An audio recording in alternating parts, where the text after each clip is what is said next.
Welcome to Pergola Nurseries in Virginia. Bare root season now, and the root system is fantastic on these this year.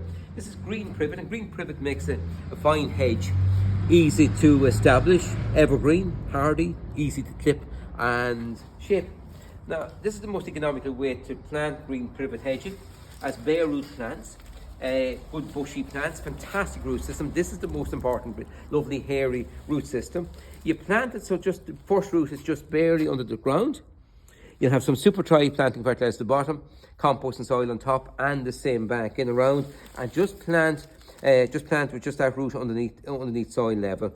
Distance apart, roughly around, you can go up to 60 centimeters apart, but I like around 45 centimeters apart. And you can see the height of these plants. It's a bundle of 10 or 12 here, but decent height straight away. So within a few years, you'll have a fine hedge. This is the time of year to plant. So you'll need a super drive, you need swell well compost, and you need a green privet bare root plant. Have a look in the web shop. They're all priced in there, ready for off now. You have until about the end of February to get these fellows planted.